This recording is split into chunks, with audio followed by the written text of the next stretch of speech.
Assalamualaikum warahmatullahi wabarakatuh. Salam budi luhur. Kita ketemu lagi untuk materi yang berikutnya. Sekarang kita sudah memasuki pertemuan yang ke-11. Apa kabar kalian?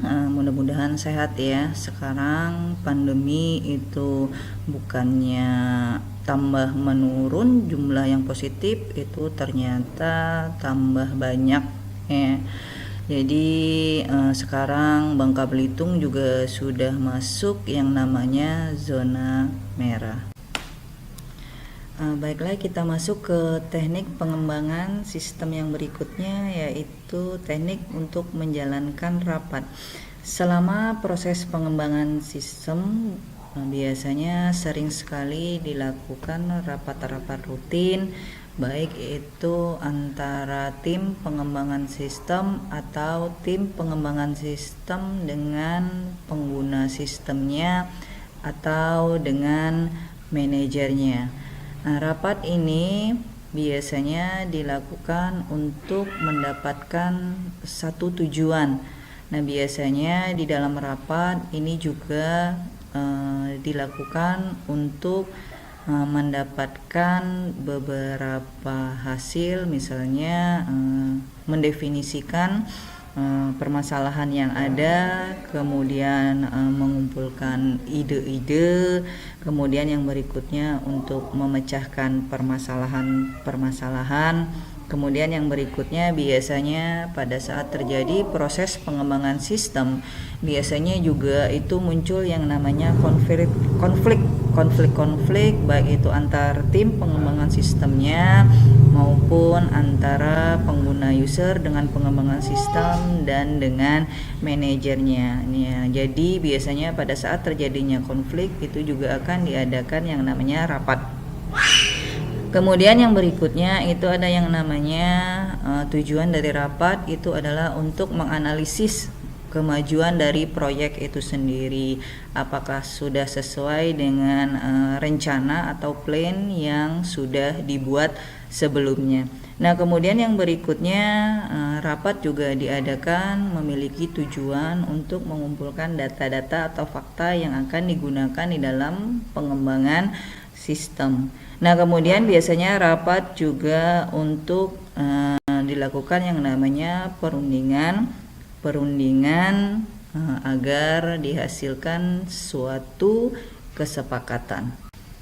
Kemampuan analisis sistem itu ternyata diperlukan juga tidak hanya dalam bisanya untuk mengembangkan sistem, tetapi di dalam memimpin rapat analisis sistem itu juga harus bisa untuk memimpin rapat. Karena analisis sistem banyak berperan di dalam pengembangan sistem, otomatis analisis sistem juga akan banyak terlibat dengan rapat-rapat yang dilakukan pada saat proses pengembangan sistem dilakukan. Nah, kemudian kapan rapat tersebut perlu dilakukan? Nah, rapat tersebut perlu dilakukan apabila ada yang namanya perlunya persetujuan ya.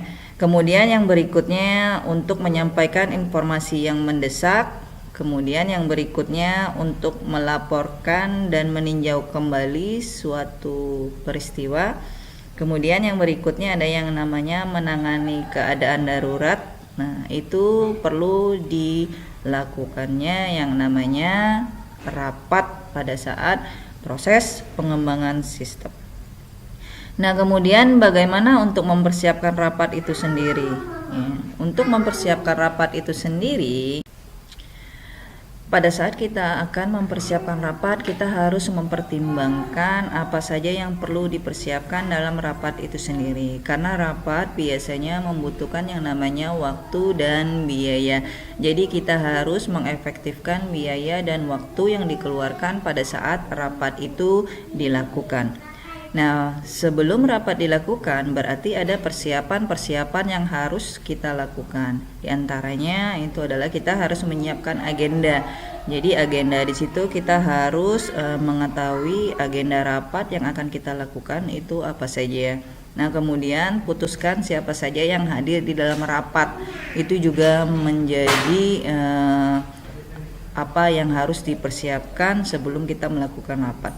Nah, kemudian koordinasikan para pembicara. Jadi nanti siapa saja yang akan berbicara di dalam rapat itu juga kita harus mengkoordinasikannya agar tidak terjadi kesalahpahaman dan tidak membuang-buang waktu pada saat kita melakukan rapat. Nah, kemudian yang berikutnya aturlah risalah rapat. Nah, aturlah risalah rapat di sini artinya kita harus mempersiapkan yang namanya notulen. Notulen itu nanti yang akan mencatat apa saja hasil dari rapatnya, kemudian apa saja yang dibicarakan di rapatnya.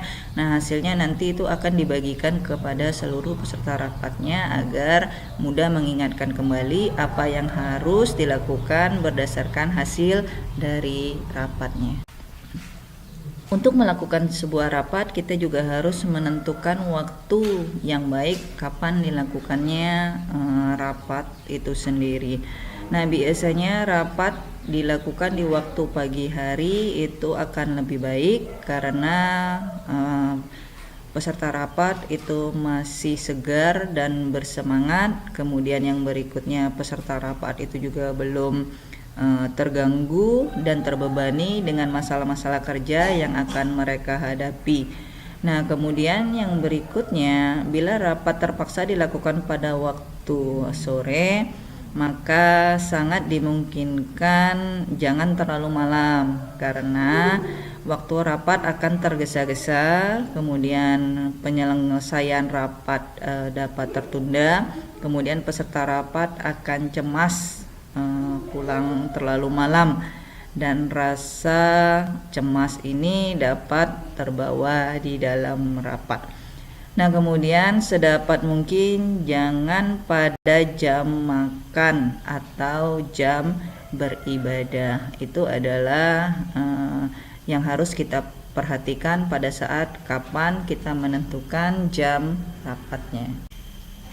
Kemudian selain menentukan jam rapat, kita juga harus memperhatikan yang harus kita persiapkan sebelum kita melaksanakan rapat. Itu ada juga yang namanya menentukan lokasi dari rapat. Jadi di mana kita akan melakukan rapat itu sendiri. Kemudian kita juga harus membuat undangan rapat agar para peserta rapat itu ingat kapan rapat tersebut akan dilakukan. Nah, kemudian yang berikutnya menjalankan rapat ya. Pada saat menjalankan rapat kita juga harus memperhatikan dimulai dengan waktu yang tepat ya. Jadi tidak boleh terlambat, kemudian jangan melakukan interupsi bila seseorang sedang mendapat giliran berbicara. Kemudian usahakan apa yang dibicarakan dalam rapat sesuai dengan agenda rapatnya. Nah, kemudian setelah kita melakukan rapat, kita juga harus melakukan tindak lanjut dari rapat yang sudah dilakukan. Nah, kemudian tindak lanjut tersebut bisa berupa bagaimana memastikan keputusan dari hasil rapat itu dilaksanakan. Nah, untuk memastikan bahwa keputusan rapat itu dilaksanakan, berarti kita harus melakukan yang pertama itu menetapkan batas waktunya ya.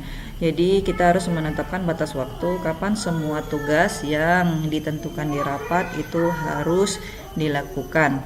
Nah, kemudian yang berikutnya tinjau risalah rapatnya, kemudian berikan pengakuan. Nah, itulah teknik untuk pengembangan sistem di dalam pengembangan sistem informasi untuk teknik menjalankan rapat. Kemudian yang berikutnya kita akan masuk ke teknik inspeksi atau walkthrough. Nah, jadi di dalam proses dari analisis dan desain sistem informasi harus diawasi. Nah, pengawasan dari manajemen biasanya merupakan sesuatu yang sangat diperlukan. Nah, tetapi biasanya pengawasan yang dilakukan oleh manajemen itu cenderung hanya pengawasan terhadap biaya, efektivitas sistem dan jadwal atau schedule dari waktu yang sudah ditentukan. Nah, pengawasan terhadap aspek-aspek teknik itu kurang dilakukan oleh manajemen. Nah, sebagai tambahan terhadap pengawasan yang dilakukan oleh manajemen, personel teknik itu dapat melakukan pengawasan pada aspek-aspek teknik. Nah, pengawasan ini dapat dilakukan dengan dua cara, yaitu dengan memverifikasi hasil dari setiap pengembangan sistem itu dengan cara formal yang biasanya disebut dengan teknik inspeksi. Nah, kemudian ada juga dengan cara yang tidak normal, itu yang dinamakan dengan teknik Waltrop. Nah, teknik dari Waltrop itu sendiri adalah untuk meyakinkan bahwa dokumentasi yang telah dibuat oleh tim pengembang sistem secara teknik adalah tepat dan layak. Nah, kemudian bila suatu proyek telah melewati proses inspeksi dan Waltrop, maka dapat dianggap bahwa pekerjaan sampai pada titik ini secara teknik telah dapat diterima dan selaras dengan sasaran dari sistem. Teknik inspeksi dan Waltrop ini sendiri itu biasanya dilakukan oleh orang lain yang tidak terlibat di dalam pengembangan sistem itu sendiri. Nah, kemudian untuk dokumentasi yang diverifikasi, kemudian untuk inspeksi itu merupakan kepentingan dari pemakai sistem, dan Waltrop itu merupakan kepentingan dari analis sistemnya. Analis sistem melakukan Waltrop untuk maksud supaya dokumentasi yang akan diserahkan kepada pemakai selama sistem secara teknik tidak mengalami kesalahan dapat dilakukan dengan diverifikasi terlebih dahulu. Kemudian inspeksi ini maksudnya untuk menilai dokumen yang diserahkan oleh analis sistem secara teknis tidak mengandung kesalahan. Tim inspeksi atau Waltrop itu sendiri terdiri dari moderator, kemudian ada yang namanya author, kemudian ada yang namanya reviewer. Nah, kemudian untuk moderator ini adalah yang mengatur jadwal pertemuan-pertemuan, mendistribusikan semua dokumen, kemudian memimpin jalannya verifikasi. Nah, sedangkan untuk author itu sendiri adalah orang yang menulis atau membuat dokumentasi yang akan diverifikasi. Kemudian untuk yang namanya reviewer adalah orang yang memverifikasi untuk menemukan kesalahan-kesalahan pada aspek-aspek teknik di dokumentasi. Nah, kemudian dokumentasi yang diverifikasi itu biasanya dokumen-dokumen yang berisi dari diagram aliran data atau kemudian kamus data, bagan alir sistem, bagan berjenjang, bagan terstruktur, kemudian rancangan layarnya, rancangan output, rancangan keluarannya.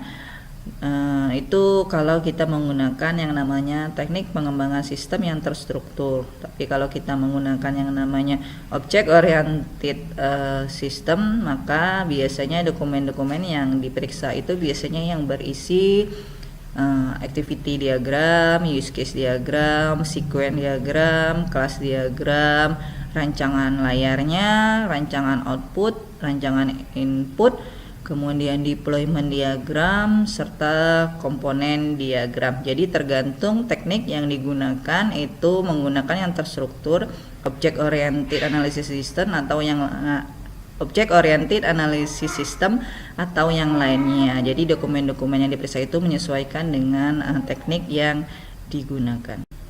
Demikianlah materi yang bisa saya sampaikan untuk pertemuan ke-11 kali ini.